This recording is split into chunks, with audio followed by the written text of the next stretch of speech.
भारत में जराइम के डेटा को जमा करने, उसका तज्जिया करने और पब्लिश करने में अहम किरदार अदा करता है नेशनल क्राइम रिकॉर्ड ब्यूरो यानी एनसीआरबी।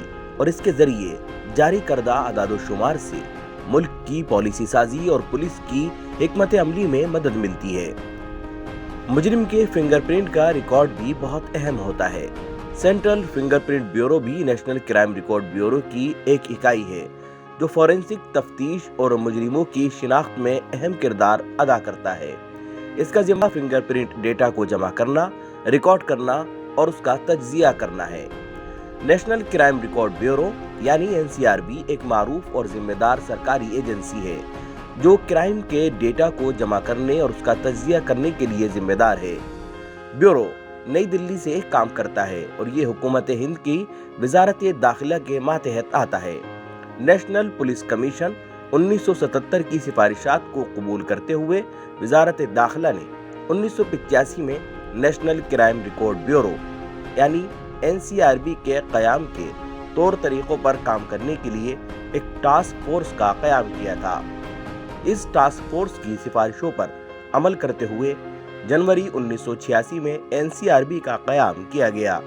ये कानून नाफिज करने वाले इदारों और पॉलिसी साजों को अहम मालूमात फराहम करता है।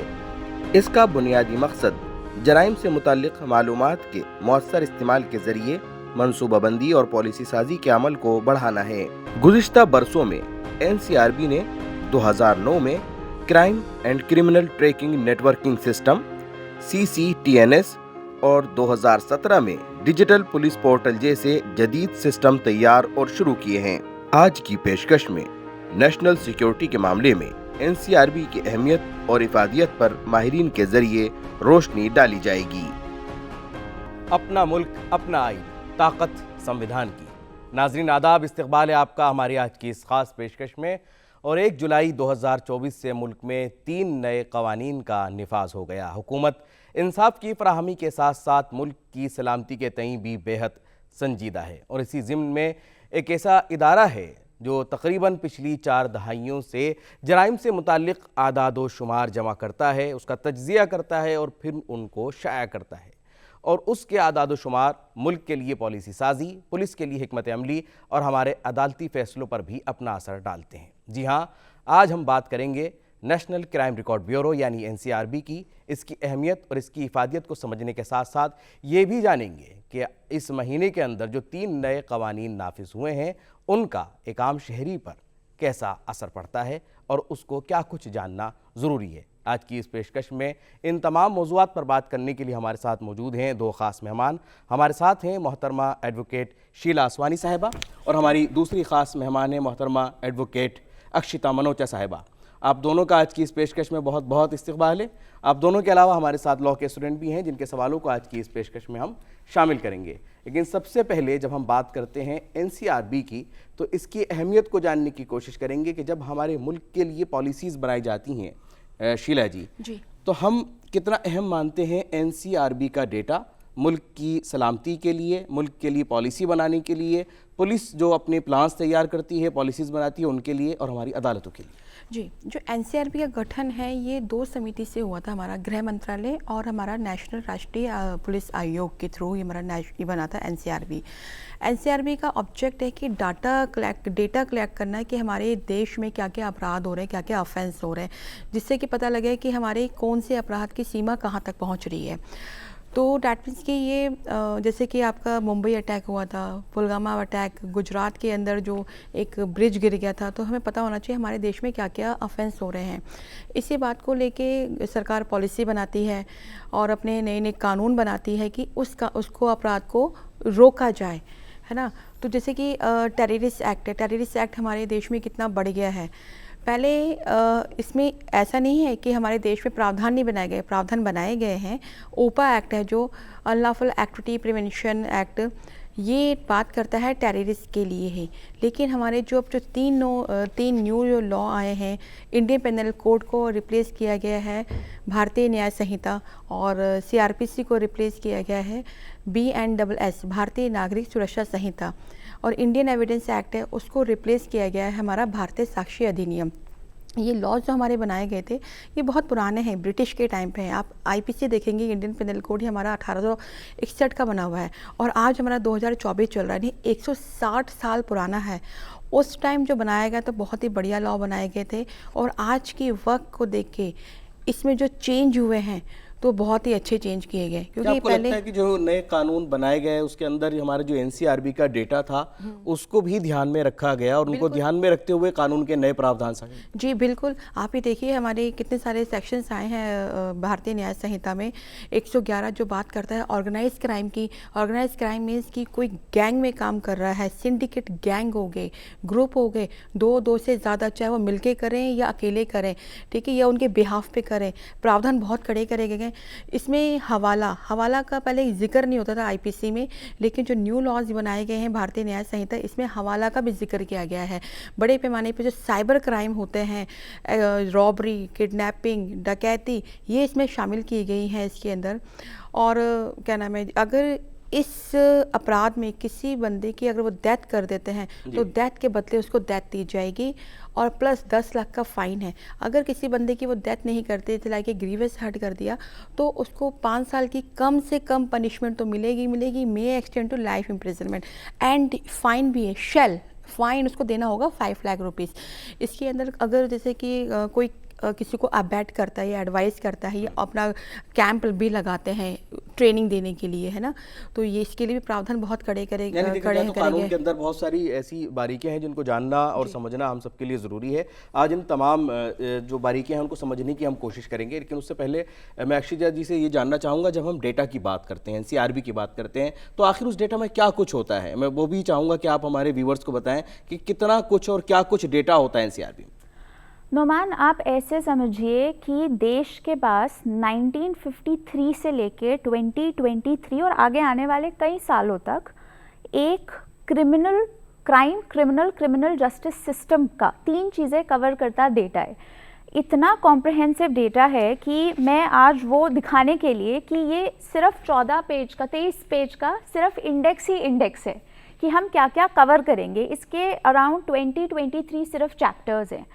अगर आप आज ये जानना चाहते हैं कि जुवेनाइल ऑफेंसेस कर रहे हैं वो कौन सी स्टेट्स में ज़्यादा हो रहे हैं, आपके पास आज एक डेटा बैंक, डेटा कलेक्टेड है, नॉट जस्ट 2023, 1953 से डेटा कलेक्टेड है। अगर आप ये भी समझना हम इसको स्टेट वाइज समझ सकते हैं, आप स्टेट वाइज समझ सकते हैं, आप ईयर वाइज समझ सकते हैं, आप एजुकेशन बैकग्राउंड वाइज जुवेनाइल्स का डेटा समझ सकते हैं, आप फैमिली बैकग्राउंड वाइज समझ सकते हैं। इनफैक्ट सीनियर सिटीजन्स के अगेंस्ट जितने क्राइम्स हो रहे हैं, किस तरीके के क्राइम्स हो रहे हैं, किस स्टेट में क्राइम्स हो रहे हैं, कितने सीनियर सिटीजन्स को रिलीफ दिया जा रहा है, वो डेटा भी आपके पास है। किडनैपिंग एंड अबडक्शन में नॉट जस्ट द डेटा कि कौन से जेंडर की किडनैपिंग एंड अबडक्शन ज़्यादा है, in fact purpose of kidnapping and abduction क्या निकला है, उसके लिए भी एक डेटा बनाया गया है। ये जितने डेटा सेट्स हैं, जितने ज़्यादा कॉम्प्रहेंसिव ये होंगे, उतनी ज़्यादा हमें मदद मिलेगी अपने क्राइम एंड क्रिमिनल ट्रेंड्स को समझने की। एक बार जब हम ट्रेंड समझ जाएंगे तो कहाँ हमने ज़्यादा मॉनिटरिंग करनी है, कहाँ ज़्यादा पुलिसिंग करनी है, कौन से नए चेंजेस लाने हैं, कहाँ पेट्रोलिंग ज़्यादा होनी है, वो सारी चीज़ें हम धीरे धीरे अपनी पॉलिसी में, अपने लॉ में इंक्लूड कर सकते हैं। अगर मैं आपको एक एग्जांपल दूं, 2019 में एक डेटा निकाला गया था कि जितने 2.5 करोड़ के करीब जितने सम्मन्स इशू हुए पुलिस के थ्रू, उसमें से कितने सम्मन्स अक्यूज तक पहुंचे ही नहीं, अक्यूज दगा दे के निकल गए। 28 लाख सम्मन्स नहीं पहुंचे। और आज आप देखिए जो BNSS है उसमें एक सेक्शन 63 इंक्लूडेड है कि आप सम्मन सिर्फ पर्सनली देने नहीं जाएंगे, वारंट्स आप व्हाट्सएप भी कर सकते हैं, आप इलेक्ट्रॉनिक मोड से भी दे सकते हैं। तो जब हम डेटा का सही यूज़ करते हैं, उसे एनालाइज करते हैं, जो इम्पैक्ट आता है वो ऐसे ही कानूनों में आता है कि छोटी छोटी चीज़ें जहाँ पुलिस को दिक्कत आ रही थी कि हम अक्यूज तक नहीं पहुंच पा रहे हैं, कोर्ट को दिक्कत आ रही थी कि हमारे सम्मन्स ही नहीं पहुंच पा रहे हैं, आज आपके पास एक मोबाइल नंबर पे आपने व्हाट्सएप करना है और एक कंप्लायंस हो चुकी है। That is how the data changes the law, और ये बहुत ज़रूरी भी है।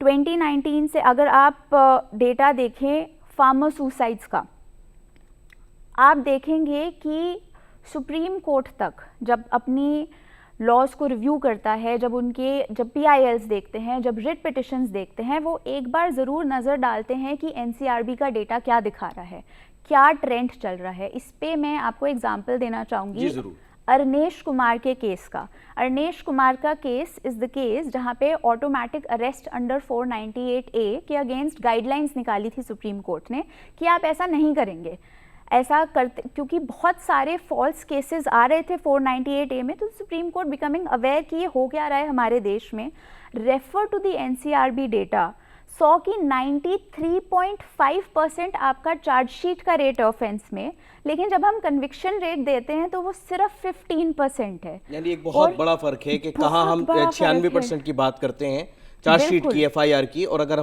उसकी बात करते एक्चुअल जब कोर्ट में जाता है केस, ट्रायल चलता है और फाइनली जब कन्विक्शन रेट्स आते हैं कि भाई कितने लोगों के अगेंस्ट 498 प्रूव कर पाए, वो सिर्फ 15% है। इस बात को भी मद्देनज़र रखते हुए कोर्ट ने गाइडलाइंस ऑफ अरेस्ट निकाली कि आप इस कानून के अंदर जब आपके पास कोई FIR आएगी, यानी मिसयूज को देखा जाए तो सामने आया है कि किस कानून का मिसयूज हो रहा है। क्या ये भी हमारा NCRB का डेटा जो है हमें ये भी बताता है, या सिर्फ इन आंकड़ों से हम अंदाजा लगा लेते हैं कि इसका मिसयूज हो रहा है? किस तरह से हम अंदाजा लगा पाते हैं? NCRB के डेटा के लिए आपको 3-4 चीज़ें देखनी बड़ी ज़रूरी हैं। एक होती है FIR, आपके पास एक डेटा सेट है कि इतनी FIR रजिस्टर हुई इस साल में, इस स्टेट में, इन डिस्ट्रिक्ट्स में। उसके बाद आती है चार्जशीट का रेट, जो the reference that I am giving is Arnesh Kumar. उसके बाद आता है कि इस चार्जशीट के बाद कितना आपका कन्विक्शन हुआ। जैसे ही आप एक गैप देखेंगे कि FIR तो इतनी सारी आई, लेकिन फाइनली पुलिस सिर्फ इतने 15% लोगों को कन्विक्ट कर पाई, तो दो ही कंक्लूजन निकलते हैं, या तो फॉल्स केस है या पुलिस अपनी इन्वेस्टिगेशन ठीक से नहीं कर रही है। दोनों को मद्देनजर रखते हुए आप अपने प्रोसेसेस बदलेंगे कि हम कहाँ कमी कर रहे हैं, या तो हम आदमियों को पीड़ित कर रहे हैं और बाकी अक्यूज को पीड़ित कर रहे हैं, गलत केसेस चल रहे हैं, या जो पीड़िता है हम उसका साथ नहीं दे पा रहे हैं, कहीं ना कहीं कोई कुछ ना कुछ कमी हो रही है। एक्चुअली इसलिए पुलिस पहुंच नहीं पाती थी इन्वेस्टिगेशन पे, क्योंकि वहाँ पे थोड़ा लैक ऑफ एविडेंस होता था। अब जो हमें नए प्रावधान आए हैं, नए प्रावधान हमारे कैसे बनाए गए हैं, वो NCRB के डेटा पे ही बनाए गए हैं। अब जैसे पुलिस अगर सर्च करेगी, सीजर करेगी, तो सारा ऑडियो वीडियो रिकॉर्डिंग किया जाएगा। दैट मीन्स कि किसी के ऊपर कोई लांछन न लगाया जाए कि पुलिस वालों ने मिलके पैसे खा के क्या नाम है एविडेंस को ख़त्म कर दिया है। तो डैट मीन्स कि ये पूरा पर में फसाई होगा। इलेक्ट्रॉनिक हमारा जो इंडियन एविडेंस एक्ट है हमारा 1872 का बना हुआ है, तब हमारे पास इलेक्ट्रॉनिक इतना नहीं था एडवांस से। तब हमारे पास टेलीग्राफ होते थे। किसी को अगर हमें कोई सूचना देनी है तो हम फ़ोन करते थे। फ़ोन भी बहुत ही कम लोगों के घर में होते थे, ऑलमोस्ट हम तार कर दिया करते थे। इनफैक्ट आप देखेंगे तार किसी घर पे आता तो लोग घबरा जाते थे कि तार आया है, किसकी कोई न्यूज़ आई है। तो अब ऐसे जो वर्ड हैं टेलीग्राफ जिनका यूजेस से नहीं है, उनको हटा दिया गया है न्यू क्रिमिनल लॉज के अंदर। जो डिजिटल इंडिया की हम बात कर रहे हैं, उस डिजिटल इंडिया की जरूरत के मुताबिक उसको ढाला गया है अपने नए कवानीन को। यहाँ पर मैं शीला जी से ये भी जानना चाहूंगा, जैसे अक्षरा जी ने बात कही, FIR की बात कही, चार्जशीट की बात कही, नए कवानीन के तहत मैं शीला जी से समझना चाहूंगा कि अब FIR कितनी आसान होगी, और क्या चार्जशीट की कॉपी जो हमारे यहाँ शिकायत लेकर के आता है, क्या उसको देने का भी कोई प्रावधान किया गया है? जी सर, FIR पहले क्या था कि कंप्लेंट को जाना पड़ता था, तो पुलिस वाले वहाँ पे लिखते भी थे, नहीं भी लिखते थे। और अब यह है कि पुलिस वालों को FIR लिखनी ही लिखनी है। अगर आप उसे ईमेल भी करते हैं, व्हाट्सएप भी करते हैं, इलेक्ट्रॉनिक डिवाइस के माध्यम से, चाहे वो आपका लैपटॉप हो या फिर व्हाट्सएप के माध्यम से, तो वहाँ पे पुलिस वाले आपको फ़ोन करेंगे कि भाई आपके यहाँ से ये मैसेज आया है, क्या बात है, क्या कंप्लेंट है। तो क्या नाम है, विदिन 3 डेज़ में जिसने व्हाट्सएप के थ्रू अपनी FIR दर्ज करवाई है, कंप्लेंट लिखवाई है, उसको साइन करना होगा। तो ये इसलिए बनाए गए, काफ़ी हमारी लेडीज पर्टिकुलर थाने में जाकर के, पुलिस स्टेशन में जाकर के, जहाँ पर उसने कंप्लेंट लिखवाई है, वहाँ जाकर के उसको वहाँ दस्तखत करने होंगे, ताकि वो एक हार्ड कॉपी में वहाँ पर जमा हो जाए। काफ़ी कंप्लेंट्स हैं जो थाने तक नहीं पहुँच पाते हैं, तो इसलिए व्हाट्सएप के थ्रू अपनी वो कंप्लेंट कर सकते हैं, ताकि उसकी इन्फॉर्मेशन, उसका ग्रीवियांस पुलिस वालों तक पहुँचे। और पुलिस वालों की ड्यूटी है कि आके वो पूछे भाई आपने कंप्लेंट करी, क्या बात है। तो इस तरह उनकी FIR दर्ज की जाएगी। एक और FIR के अंदर प्रोविज़न किया गया 0 FIR। सपोज़ कि जैसे मैं यहाँ बैठी हूँ, ठीक है, और घर पे कोई प्रॉब्लम हो गई है, तो आप यहाँ बैठ के भी अपनी 0 एफआईआर दर्ज करा सकते हो। घर तक आप पहुँचोगे तब तक तो बहुत टाइम हो जाएगा, तो डैट मीन्स कि आप यहाँ से भी अपनी एफआईआर दर्ज करा सकते हो। आपका यहाँ भी कॉज ऑफ एक्शन अराइज हो रहा है, और 0 एफआईआर के बाद यहाँ लिखवाने के बाद यहाँ के पुलिस वाले जो कंसर्न एरिया है वहाँ पे वो अपनी एफआईआर वहाँ पे ट्रांसफ़र कर देंगे। ये बहुत बड़ा बेनिफिट है, क्योंकि आम इंसान को पता नहीं होता कि कॉज ऑफ एक्शन यहाँ अराइज हुआ है, कौन सा थाना पड़ेगा, कौन सी चौकी पड़ेगी। तो 0 एफआईआर का मतलब ये हो गया कि आप वो कहीं पे भी अपनी एफआईआर दर्ज करा सकते हैं। यानी आप अभी ये दोनों से ही मेरा ये सवाल रहेगा कि क्या वाकई इस एफआईआर के इस प्रोसेस को आसान करने से क्या वाकई हम रिपोर्टिंग को 100% कर पाएंगे? जहां हमारे पास बहुत सारे मामले पहले रिपोर्ट नहीं होते थे, एफआईआर नहीं होती थी, क्या उसको हम वहां पर कामयाबी हासिल कर पाएंगे? मेरे दोनों से ये सवाल। डेफिनेटली सर, आप ये देखिए, अगर आप किसी के पास पुलिस वाला थाने में जा रहे हैं एफआईआर दर्ज कराने के लिए, वहाँ पुलिस वाले कहते हैं नहीं ये यहाँ का अपराध नहीं है, अपराध आपका उस एरिया का है, वहाँ जाओ। यानी कितनी दिक्कत होती थी आम एक इंसान को, कंप्लेंट को, जिनको लॉ के बारे में पता नहीं है, तो उन्हें बहुत दिक्कत होती है। अब ये ड्यूटी है, ये लॉ बन गया है। पहले 0 एफआईआर का ही प्रावधान था, लेकिन हमारे वो किसी जजमेंट के थ्रू था, रूलिंग के थ्रू था। अब हमारा ये प्रावधान बन गया है।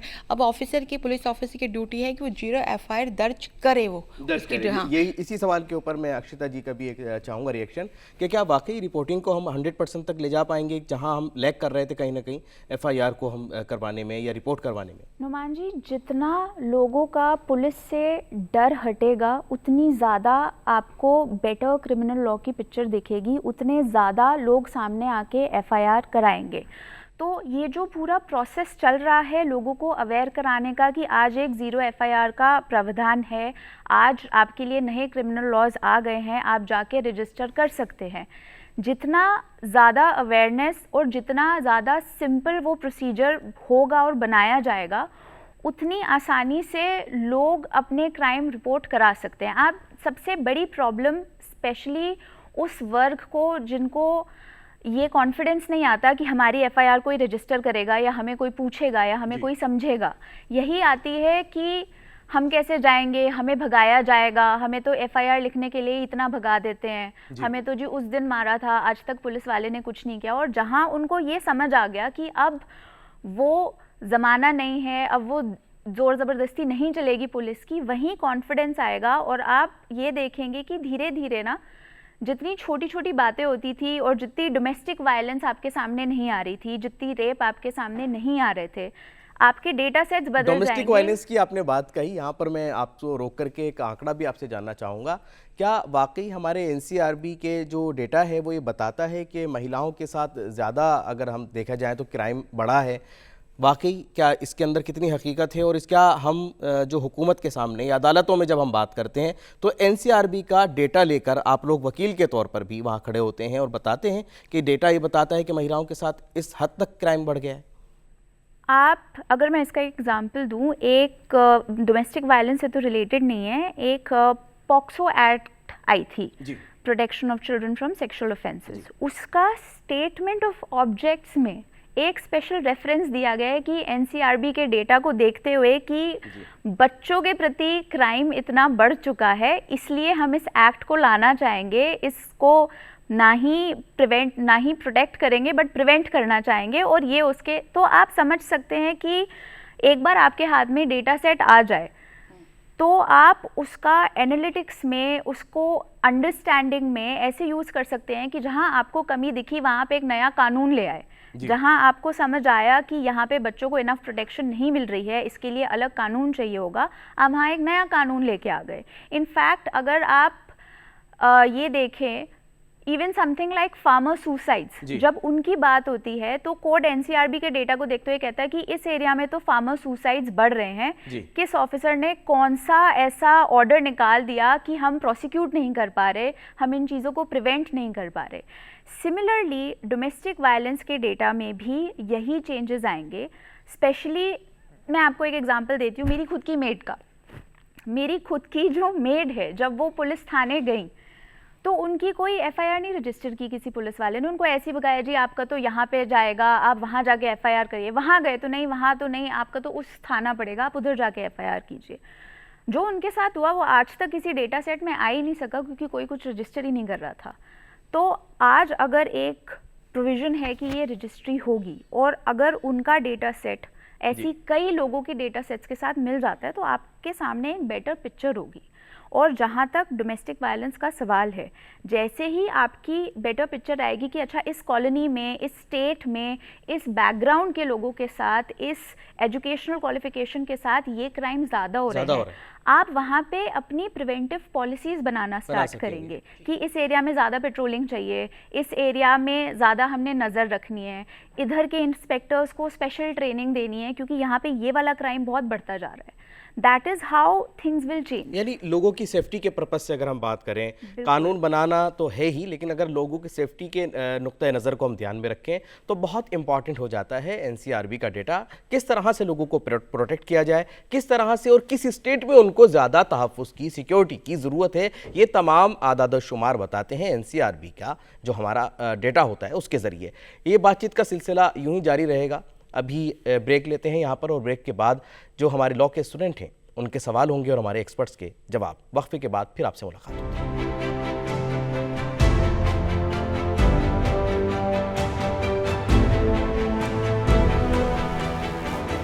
ब्रेक के बाद एक बार फिर इस्तकबाल है आपका हमारे इस खास प्रोग्राम में जिसका नाम है अपना मुल्क अपना आइन।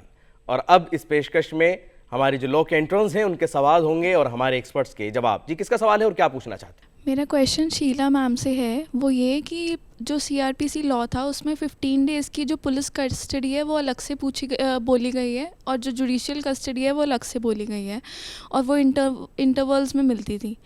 अब जो न्यू लॉज हैं उसमें जो कस्टडी है, सिर्फ कस्टडी वर्ड यूज़ हुआ है, ना पुलिस कस्टडी यूज़ हुआ है, ना जुडिशियल कस्टडी। तो आपके इसमें क्या व्यूज़ हैं, इसको कैसे इंटरप्रेट करा जाए? जी, मैं चाहूँगा कि शीला जी से मैं इसके ऊपर जवाब चाहूँगा, क्योंकि मैडम ने बहुत सारी वर्कशॉप्स की हैं, बहुत सारी जगहों पर जाकर के इस कानून को समझाया है, तो यहाँ पर जो हमारे स्टूडेंट्स हैं उनको भी चाहूँगा और हमारे व्यूवर्स को भी कि शीला जी इस बारे में समझाएं। पहले आप सीआरपीसी में देखेंगे हमारे पास 15 डेज़ की कस्टडी होती थी, ठीक है। लेकिन हमारे जो न्यू लॉज आए हैं, भारतीय नागरिक सुरक्षा संहिता, इसके अंदर प्रावधान बहुत, यानी टाइम लिमिट कर दिया गया है। पहले हमारे सीआरपीसी में टाइम लिमिट नहीं था, इसमें आपको टाइम बाउंड कर दिया गया है, पुलिस ऑफिसर को भी और जुडिशरी को भी टाइम बाउंड कर दिया गया है। इसमें 60 और 90 दिन के अंदर चार्जशीट फाइल करनी है। 90 दिन हमारे हीनियस क्राइम के लिए हो गए, 60 डेज़ हमारे जो हीनियस क्राइम नहीं है, ठीक है। अब बात आती है यहाँ पे इसमें कस्टडी की। पुलिस कस्टडी, यहाँ पे सिर्फ ओनली वर्ड दे रखा है कस्टडी का। कस्टडी के दो मतलब निकलते हैं, police custody and judicial custody.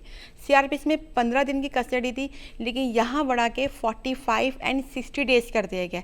45 days जो कस्टडी है वो हमारे 60 डेज़ वाले ऑफेंस के लिए, जो 60 डेज़ में चार्जशीट फाइल करनी है उसके लिए, और जो 60 डेज़ हैं हमारे कस्टडी के वो हमारे बिलोंग करते हैं जिसमें 90 डेज़ के अंदर चार्जशीट फाइल करनी है, ठीक है। 45 एंड 60 डेज़। अब पुलिस वाले क्या करते हैं कि अपनी कस्टडी 15 डेज़ की पहले के स्टार्टिंग के ले लेते हैं, लेकिन कोर्ट भी उन्हें एग्जैक्टली 15 डेज़ की नहीं देती है, इंटरवल्स होते हैं 2-4 दिन के, ऐसे करके अपने टाइम पीरियड पूरा करते हैं, ठीक है। किसी भी वजह से अगर उन्होंने 10 दिन की अपनी कस्टडी ले ली है, आफ्टर 15 डेज़ उन्हें फिर पुलिस कस्टडी नहीं मिलती थी पुराने लॉ के अकॉर्डिंग, लेकिन न्यू BNSS के अकॉर्डिंग यहाँ पे अगर उन्होंने पहले 15 डेज़ की ले ली है कस्टडी, या हफ्ते की भी कस्टडी ले ली है, तो विदिन 45 डेज़ के अंदर उनके पास राइट है, विदिन 45 डेज़ के अंदर उनके पास राइट है कि अपनी वो पुलिस कस्टडी ले सकते हैं।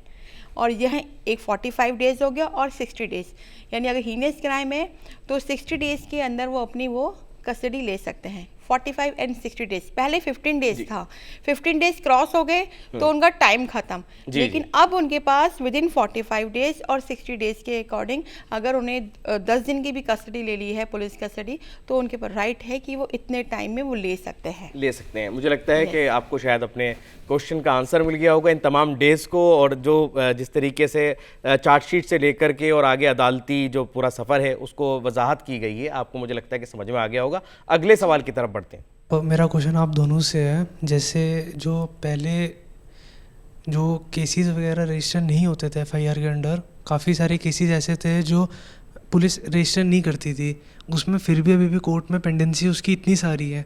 अब जैसे FIR हर चीज़ पे कह रहे हो आप, कहीं पे भी रजिस्टर हो सकती है, तो उस हिसाब से जुडिशरी में हमारे पास मतलब इतनी जजेस है नहीं, और पेंडेंसी बहुत ज़्यादा हो गई है। डेली के केसेस बोर्ड इतना हैवी होता है कोर्ट का कि मैटर रीच भी नहीं हो पाते हैं।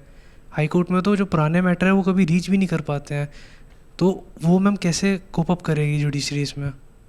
ये बाकी सवाल दोनों के लिए है, क्योंकि ये पेंडेंसी एक बड़ा मसला है और उसके साथ साथ जब नए केसेस आएंगे नए कानून के तहत तो वो भी किस तरह से उनको हल किया जाएगा। मैं दोनों से ही रिएक्शन चाहूँगा। पहले अक्षिता जी से चाहूँगा, क्योंकि अक्षिता जी गर्दन हिला रही थी जब ये सवाल आ रहा था, तो लग रहा था कि मैडम सहमत हैं आपके सवाल से। तो मैं चाहूँगा कि पहला जो जवाब है वो अक्षिता जी से लें और उसके बाद फिर शीला जी से पूछते हैं। देखिए, केसेस की पेंडेंसी एक बहुत बड़ा मसला है जो हमारे जस्टिस सिस्टम को प्लेग करता है, और उसको सुधारने का तरीका एक तो नए कानून में जो स्पीडी ट्रायल्स हैं उनके थ्रू है। अगर आप देखेंगे जो स्पेशल लॉज है उनमें भी फास्ट ट्रैक ट्रायल्स आ चुके हैं, जो आपका पॉक्सो है स्पेशली।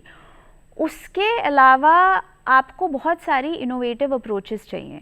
ये सिर्फ कानून के थ्रू नहीं होगा, आपको अपने कोर्ट्स में स्पेशल ट्रेनिंग्स चाहिए, आपको एक ऐसा सिस्टम चाहिए जहाँ पे एडजर्नमेंट्स नहीं ग्रांट होती, आपको एक सेंसिटाइज्ड पुलिस चाहिए जिसकी वजह से जो नॉन रजिस्ट्रेशन ऑफ एफआईआर है, एरेंट पुलिस ऑफिसर्स हैं, वो मुद्दा ही नहीं उठता कि कोर्ट उस पर बैठे।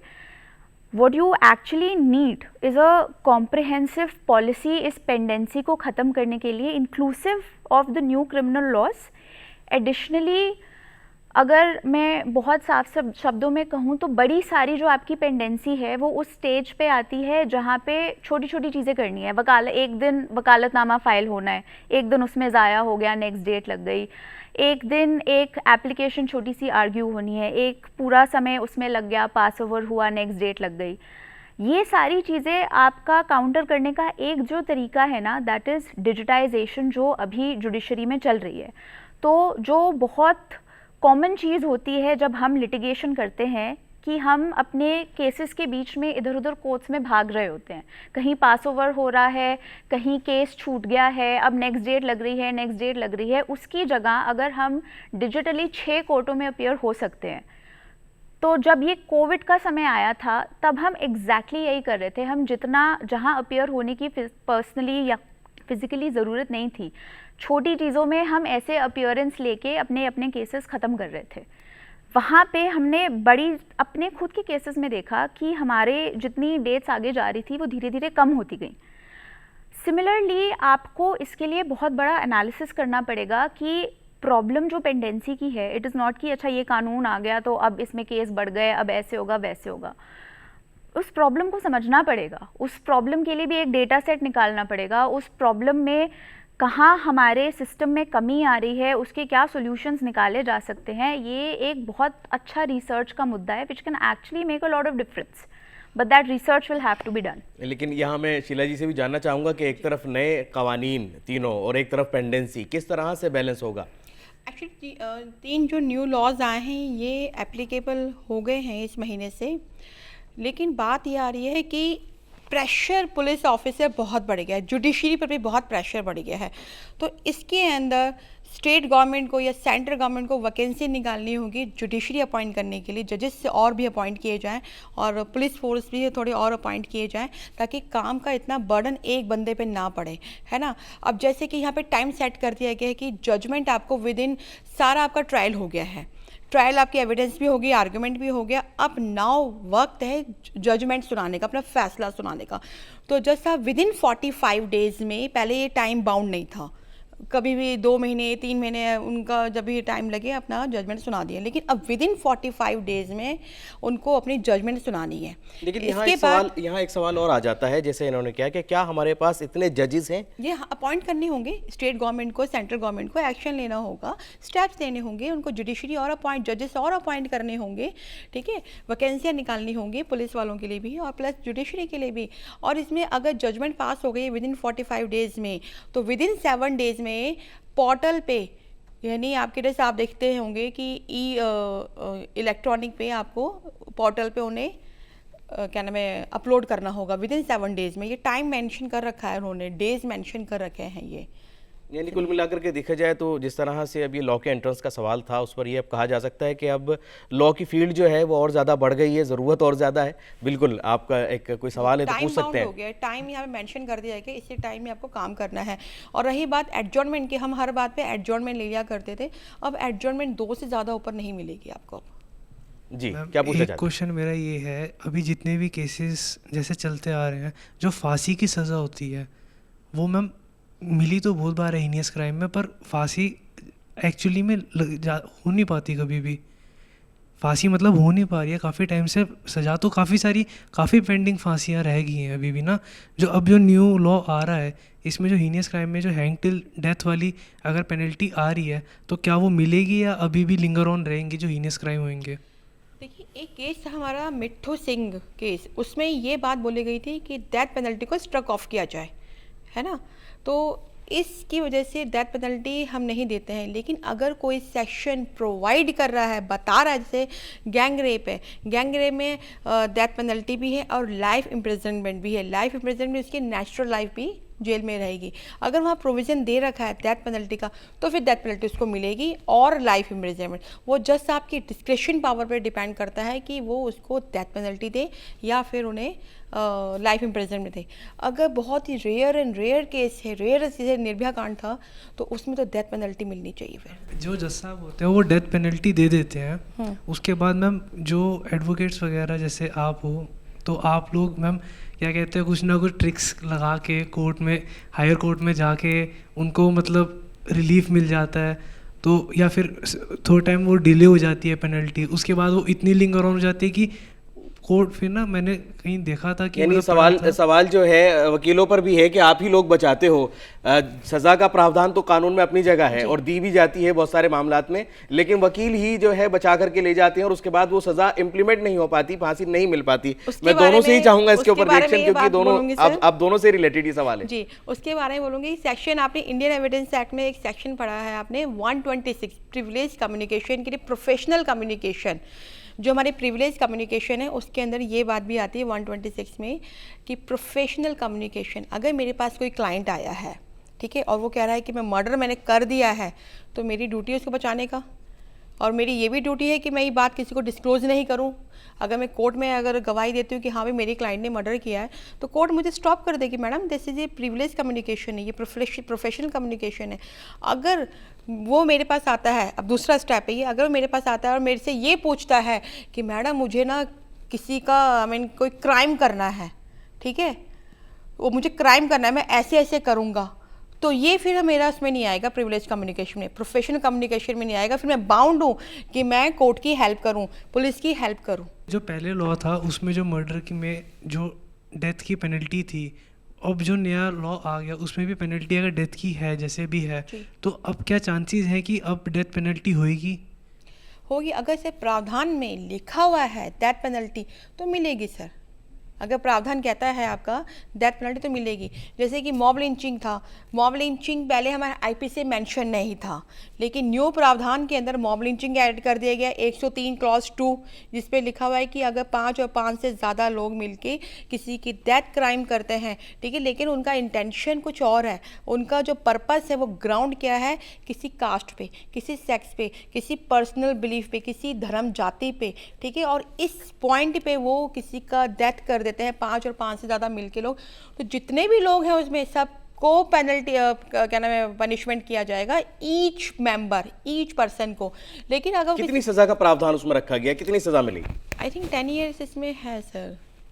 और उसके अलावा बढ़ाई भी जा सकती हैं अगर जुर्म की नौइयत अलग है। यहाँ एक सवाल आपसे और जानना चाहूँगा कि हमारे पास एक सवाल जो आ रहा है कि 377 ख़त्म कर दी, अब अगर इस तरह का क्राइम किसी के साथ होता है तो फिर वो कौन सी धारा के तहत और कौन सी दफ़ा के तहत उसको डील किया जाएगा? 377 जो अननेचुरल ऑफेंस की बात करता है आईपीसी में, वो ये जो 377 है, ये किसी जजमेंट के थ्रू हटाया गया था इसको, ठीक है, तो जजमेंट के थ्रू हटा दिया गया था, लेकिन फिर भी आईपीसी में आपको नज़र आएगा। लेकिन जो न्यू बीएनएस है, भारतीय न्याय संहिता, यहाँ से पूरा स्ट्रक ऑफ कर दिया, डिलीट कर दिया, इसमें नज़र नहीं आएगा। अगर बात बच्चे की है कि बच्चे के साथ कोई अगर क्राइम होता है, ठीक है, तो उसके लिए पॉस्को एक्ट है, तो उसके अकॉर्डिंग उसको रिलीफ दिया जाएगा। उसमें यहाँ पर relief दिया वहाँ जाएगा। प्रावधान बहुत कड़े करे गए हैं जी उसमें। हाँ, क्या पूछना चाहते हैं? जिस जजमेंट के थ्रू ये हटाया गया था, बेसिकली ये हटाया नहीं गया था। इसमें इन्होंने बोला था जो कंसेंचुअल रिलेशनशिप हैं वो ऑफेंस में नहीं आएंगी, बट जो अनकंसेंचुअल रिलेशनशिप हैं वो ऑफेंस में आएंगी। बट जो न्यू लॉ है उसमें ये लॉ बिल्कुल ही रिपील कर दिया एक तरह से। एक I am not very sure but आज एक नोटिफिकेशन निकाली है कि state governments, because you see policing is a state subject, कि स्टेट गवर्नमेंट्स अपनी तरफ से perhaps they can amend and still include it. That is also maybe one of the ways in which you will use this NCRB data. Because if you see 377 happening in your state a lot, there are a lot of FIRs or there are a lot of prosecutions. आप अपनी state में amend करके इस offence को include कर सकते हैं. ये वहाँ पर उनको अधिकार दिया गया। ये एक बहुत देखा जाए तो बहुत बड़ा एक अहम एक अधिकार इसको कहेंगे कि उनको इख्तियार दिया गया है कि वो उस चीज़ को शामिल कर सकते हैं। लेकिन यहाँ पर भी एक चीज़ अहम हो जाती है कि उनके सामने जब ये डेटा आता है, आदाद शुमार आते हैं कि किस स्टेट्स में बच्चों के साथ इस तरह के क्राइम हो रहे हैं। यहाँ पर एक बात और समझना चाहेंगे कि जब हम बात करते हैं 16 साल से कम उम्र की, तो नए कवानीन के तहत 16 साल से कम उम्र के अगर किसी बच्चे के साथ, चाहे वो लड़का हो या लड़की, अगर कोई क्राइम किया जाता है तो उसके लिए भी सज़ा का प्रावधान रखा गया है नए हमारे कवानीन के अंदर। जी सर, एक सेक्शन है 95 न्यू ऐड किया गया है बीएनएस में। इसमें अगर कोई, इसमें सबसे पहले मैं इस क्वेश्चन को यहीं ड्रॉप करती हूँ। एक बात और कहना चाहूँगी कि हमारे आईपीसी के अंदर चाइल्ड की डेफिनेशन डिफाइन नहीं थी। कहीं 12 साल, कहीं 16 साल, कहीं पे 15 साल, ऐसे डिफाइन थी, बॉय की अलग, गर्ल्स की अलग। लेकिन बीएनएस में सबको इक्वल किया गया है। यहाँ पे चाइल्ड की एज बिलो 18 ईयर्स कर दी गई है सेक्शन 2 क्लॉज 3 में, कि चाइल्ड मीन्स बिलो 18 ईयर्स। इसमें चाइल्ड में आपका मेल भी आ जाएंगे, male baby, female, transgender, yes transgender. और एक न्यू सेक्शन ऐड किया गया है 95 है, आई थिंक 95 ही है।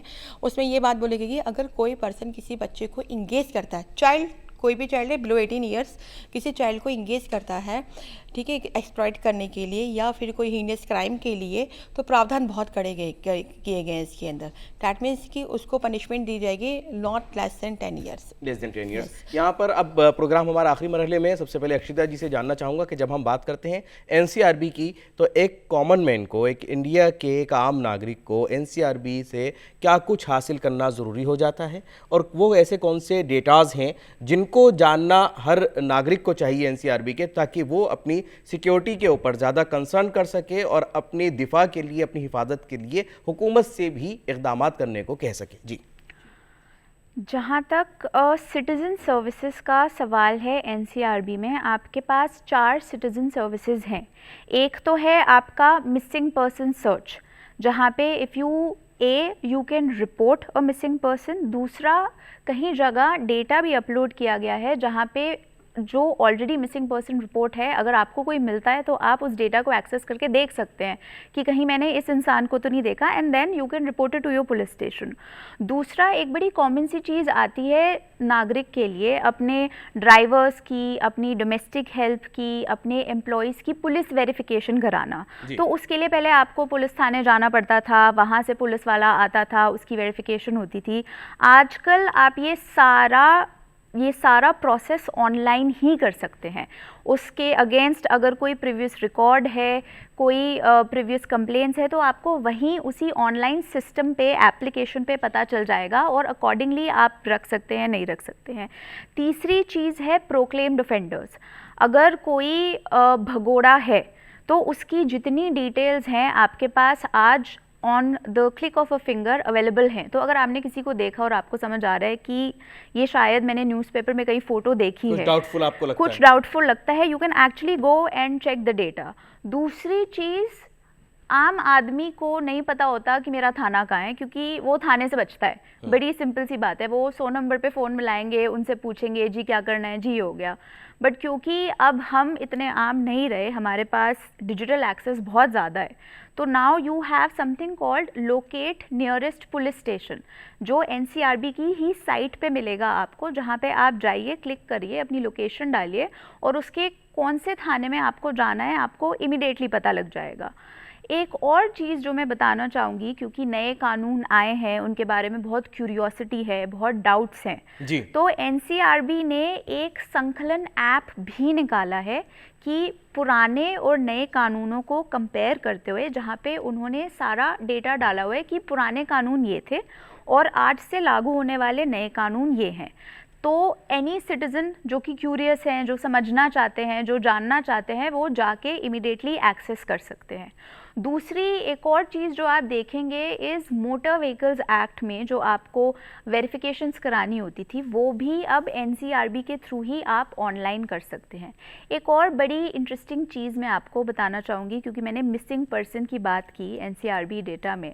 एक बड़ी अच्छी सी मूवी आई थी अभी, लापता लेडीज़, और जब मैं एनसीआरबी के सारे डेटा सेट्स देख रही थी और क्या क्या वो करने की कोशिश कर रहे हैं, मुझे बिल्कुल वो मूवी ध्यान में आई कि वो फैक्स से अब वो फ़ोटो आई, फिर वो पुलिस वाले ने देखा, फिर उसको समझ आया कि हाँ ये तो वही लेडी है जो दूसरे डिस्ट्रिक्ट में खोई है जी। अब आपको इतना, किसी पुलिस वाले को इतना वेट करने की ज़रूरत नहीं है, क्योंकि वो जितना डेटा है पुलिस के लिए भी एक अलग लॉगिन से आज एनसीआरबी की साइट पे अवेलेबल है कि अगर कोई मिसिंग पर्सन रिपोर्ट आती है, कोई अपनी फ़ोटो लेके आता है, इन्फॉर्मेशन लेके आता है, तो it's called crime and criminal tracking network and system, जो सारे डिस्ट्रिक्ट्स में कोऑर्डिनेशन है अक्रॉस इंडिया। ये डेवलप किया है एनसीआरबी ने? ये एनसीआरबी की डेवलपमेंट है, ये 2009 में स्टार्ट हुई थी और अब बहुत सशक्त हो चुकी है। तो आप इमीडिएटली जाके एज अ पुलिस ऑफिसर, ये कितना महत्व है कि you don't have to wait कि वहाँ से कुछ आएगा देखेंगे जी। इमीडिएटली कोई आपके सामने आया कि जी ये बंदा खो गया है, आप ये उसकी फ़ोटो है, ये उसकी डिटेल्स है, तो पुलिस ऑफिसर हिमसेल्फ और हर सेल्फ इमीडिएटली जाके डेटा एक्सेस करके अपने ऑनलाइन सिस्टम से देख सकता है कि कहीं किसी और ने भी तो कुछ नहीं डाला कि ये बंदा मिसिंग है, ये मुझे मिल गया है, इसका पता लगा दो। तो आपके पास इतना नेटवर्किंग बहुत बड़ी, नेटवर्किंग और कोऑर्डिनेशन सिस्टम इतना इजी, और वो जो डिजिटल इंडिया के बारे में कहते हैं कि सब कुछ is at the tip of the finger, तो काम बहुत स्पीड और एफिशिएंसी से हो जाता है। तो this is one of those examples जहां आप बहुत इजीली एक्सेस करके बहुत जल्दी वो छोटी छोटी चीज़ें सॉर्ट कर सकते हैं। देखिए मर्डर और रेप में तो टाइम लगता है, बट किसी का बच्चा खो गया और किसी का बच्चा मिल गया, वो दो अलग अलग थानों में जाके रिपोर्ट करेंगे, लेकिन पुलिस वाले के लिए तो बहुत आसान हो गया कि एक क्लिक दबाया, हाँ ये वाला बच्चा है, अब बस इधर से उधर लाना है। जी हाँ, उसको चेकआउट करना है और देख लेना है कि कहाँ से गायब हुआ और किसको, कहाँ से डिमांड आ रही है, कहाँ से रिपोर्ट आ रही है कि वो खोया गया है बच्चा। बिल्कुल, बहुत खूब। जी शीला जी कुछ कहना चाहती हैं? इसी बात को जो ये डिजिटल हुआ है, इलेक्ट्रॉनिक कम्युनिकेशन है, पुलिस वाले अपना रिकॉर्ड एविडेंस कैसे बनाएंगे, वो बनाएंगे अपना इलेक्ट्रॉनिक के थ्रू, ठीक है। तो कोर्ट इसको भी प्राइमरी एविडेंस माना गया है। पहले इंडियन एविडेंस एक्ट में प्राइमरी एविडेंस इसको बहुत कम मानते थे, किसी जजमेंट के थ्रू, किसी रूलिंग के थ्रू माना जाता था और बहुत ही ऑब्जेक्शंस लगते थे। लेकिन अब हमें किसी जजमेंट या रूलिंग के सहारे की नीड नहीं है, अब हमारा ये लॉ बन गया है। अब जैसे कि पुलिस ऑफिसर उनके पास कोई मैसेज आया या फिर उन्होंने कोई डेटा कलेक्ट किया, तो यही डेटा उसके अकॉर्डिंग उनका एविडेंस बन जाएगा और कोर्ट में वो अपना ये प्रूफ कर सकते हैं और कोर्ट उसको प्राइमरी एविडेंस मानेगी। प्राइमरी एविडेंस हमारी बहुत ही बेस्ट टाइप की एविडेंस होती है ये, तो इसको इंक्लूड किया गया है। ऐसा नहीं है कि हमारे इंडियन एविडेंस एक्ट में ये पहले नहीं था, 1872 का इंडियन एविडेंस एक्ट बना हुआ है जी। इंडियन एविडेंस एक्ट में ये अमेंडमेंट के थ्रू लेके आए थे इलेक्ट्रॉनिक। हमारे पास एक इंफॉर्मेशन टेक्नोलॉजी एक्ट जो 2000 में आया था जी। तो इन्फोर्स हुआ था 17/10/2000 में। उसके बाद ये अमेंडमेंट एविडेंस में लेकर आए थे जी। तो अब ये हमारे अब लॉ बन गए अभी हमारे, और बहुत ही बढ़िया है। अगर आपको जेरोक्स कॉपी है आपके पास किसी प्रिंट आउट का, वो भी प्राइमरी एविडेंस मानी जाएगी। पहले क्या था कि आपके पास कोई न्यूज़ आई है, कोई इन्फॉर्मेशन आई है, तो ये ओरिजिनलिटी कहाँ से आई, किसके पास ओरिजिनल है जी, उसको ढूंढने बहुत टाइम लग जाता था। लेकिन अगर आप किसी के पास भी आइए, अपना एक सर्टिफिकेट दीजिए और प्लस एक एक्सपर्ट का सर्टिफिकेट जाएगा, उसके थ्रू कोर्ट इसको एग्जिबिट कर लेगी, प्राइमरी एविडेंस मानेगी कि प्राइमरी एविडेंस को माना जाएगा। यहाँ एक छोटा सा एक सवाल है जो मैं जानना चाहता हूँ आपसे, कम्युनिटी सर्विस को कितना अहम मानते हैं आप दोनों? नए कवानीन के तहत जो एक शामिल किया गया है, कितना अहम हो जाता है? मैं मुख्तसर सा जवाब चाहूँगा क्योंकि हम बिल्कुल प्रोग्राम के आखिरी मरहले में। सर, कम्युनिटी सर्विस पर आईपीसी के अंदर हमारा सेक्शन 53 है, जिसके अंदर 5 टाइप की पनिशमेंट दे रखी है। वही सेम हमारे बीएनएस में लेकर आए हैं, death penalty, life imprisonment, fine, forfeiture of property, और rigorous imprisonment and simple imprisonment, ये सेम हमारा भारतीय न्याय संहिता में भी है। एक सेक्शन इन्होंने और ऐड, एक पनिशमेंट और ऐड की है, कम्युनिटी सर्विस। सेक्शन 4 जो भारतीय न्याय संहिता का है, जो बात करता है कि हमारी अब 6 टाइप की पनिशमेंट है। तो section 4 clause F talks about the community service. Community service ये नहीं कोई मर्डर करके आएगा तो हम उसको कम्युनिटी सर्विस प्रोवाइड कर देंगे, नो वे। हमारे कुछ 7 सेक्शन है, 7 सेक्शन है जिसके अंदर हम कम्युनिटी सर्विस प्रोवाइड की जाएगी। सपोज कोई डिफेमेशन है, ठीक है, डिफेमेशन किसी पे लांछन लगाना, तो उसमें कोर्ट को पावर है उसको पनिश करे, फाइन दे या फिर कम्युनिटी सर्विस प्रोवाइड करे। थेफ्ट का है 303 क्लॉज 2, इसमें दे रखा है कि अगर कोई पहली बार चोरी कर रहा है, फर्स्ट टाइम चोरी कर रहा है और उसका जो प्रॉपर्टी है, मूवेबल प्रॉपर्टी लेस देन 5,000 है, तो वो प्रॉपर्टी वापस करेगा, प्लस उसको कोर्ट उसको कम्युनिटी सर्विस प्रोवाइड करेगी। कम्युनिटी सर्विस का मतलब ये हो गया कि कहीं भी सफाई करने के लिए बोल दिया, ठीक है, या फिर जो वृद्धाश्रम है वहाँ पे उसकी ड्यूटी लगा दी कि आप इनसे बात कीजिए, इस टाइप का। अब ट्रैफिक पुलिस होते हैं, उनकी ड्यूटी बड़ी हार्ड होती है, आंधी तूफान गर्मी सर्दी, वो अपनी ड्यूटी पूरी करते हैं, उसके साथ खड़ा कर दिया असिस्ट करने के लिए, इसको असिस्ट करो ताकि पता लगे कि काम क्या होता है, काम क्या होता है, किस तरह से होता है। यहाँ अक्षिता जी से भी जानना चाहूंगा, इसके बदले पैसे नहीं अक्षिता जी कितना अहम मानती है कम्युनिटी सर्विस को नए कवानीन में? क्रिमिनोलॉजी में और प्रिजनर रिफॉर्म में बहुत इम्पॉर्टेंट है कि जिसको आप छोटी चीज़ के लिए जेल ना भेज सकें, उसको बड़े बड़े क्रिमिनल से एक्सपोज ना कीजिए, उसको उसी स्तर पे रिफॉर्म कर दीजिए। अब अगर कोई छोटे ऑफेंस के लिए आपके सामने आया है, कन्विक्ट होता है, इन्होंने जो एग्जाम्पल्स दिए, उसको एक जेल में जाके बड़े क्रिमिनल से एक्सपोज करके आप उसको बहुत सारी और नेगेटिविटी की तरफ लेके जा रहे हैं, मानसिक संतुलन उसका उसी तरफ जाएगा। लेकिन अगर आप उसे एक रेफॉर्मेटिव पनिशमेंट देंगे कि जैसे इन्होंने बोला कि वृद्ध आश्रम में जाइए, तो वो रेफॉर्मेटिव जो पनिशमेंट है वो ना ही सिर्फ कन्विक्ट के लिए बट वृद्धाश्रम के लिए भी बहुत अच्छी है, क्योंकि ये जो तालमेल बैठेगा ना, कोई कुछ सीख रहा है चाहे फोर्स से सीख रहा हो, एक जो रेफॉर्मेटिव एटीट्यूड आएगा, एक जो एक्सपोजर आएगा कि हाँ मुझे जेल नहीं भेजा, मुझे ये काम करना है, पर बड़े बूढ़ों के साथ बैठ के उनकी प्रॉब्लम समझना वो समाज के लिए बहुत ज़रूरी है। चलिए आपने वृद्धाश्रम में भी नहीं भेजा, आपने बोला कि चलिए 400 पेड़ लगा दीजिए, वो भी आजकल दिल्ली हाईकोर्ट की जजमेंट्स में बहुत आ रहा है कि जज साहब ने कहा है कि 400 पेड़ लगाने हैं, उनकी परवाह करनी है, उनको फोटोज़ डिपॉजिट करनी है। इतनी अहमियत है इस चीज़ की कि एक तो आपने एक बहुत ही गलत एक्सपोजर से बचा लिया, दूसरा आपने अपने सिस्टम से कम्युनिटी का बहुत सारा भला कर दिया विदाउट पुटिंग दैट पर्सन की अब तुम putting that expense on that person also, क्योंकि जेल में किसी को रखना is also very expensive for the state, और जेल भरने से कोई फायदा नहीं, कोई फायदा नहीं है। इनफैक्ट आप और क्रिमिनल्स बनाते जाएंगे, इससे आप क्रिमिनल्स कम करते जाएंगे और इसका जो इम्पैक्ट है, इसका जो रिपरकशन है वो आगे ट्रिकल डाउन करता है।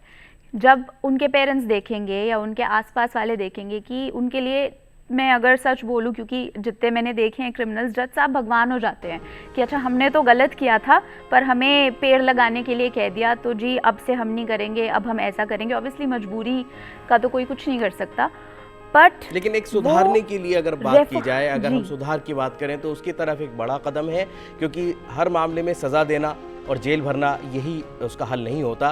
कुछ छोटे क्राइम को इस तरह की कैटेगरीज में रखा गया है जहां पर कम्युनिटी सर्विस के तहत उसको सज़ा दी जा सकती है। अब वो माना कि शायद उस शख्स के लिए सज़ा हो, लेकिन समाज के लिए, कम्युनिटी के लिए कहीं ना कहीं कुछ ना कुछ भला उसके अंदर ज़रूर होगा और उस शख्स के लिए भी भला होगा जो इस सज़ा का हकदार बन रहा है। आज की इस पेशकश के ज़रिए मुझे उम्मीद है कि हमारे नाजरीन ने ज़रूर कुछ ना कुछ फ़ायदा और मालूमात हासिल की होगी। मैं अपने दोनों मेहमानों का और दोनों इंटर्न्स का बहुत बहुत शुक्रगुजार हूँ आज की इस पेशकश में शामिल होने के लिए। इस पेशकश को हम यही मुकम्मल करेंगे और फिर हाजिर होंगे किसी अलग और ख़ास मौजू के साथ। तब तक के लिए हमारी पूरी टीम को दीजिए इजाज़त। आदाब।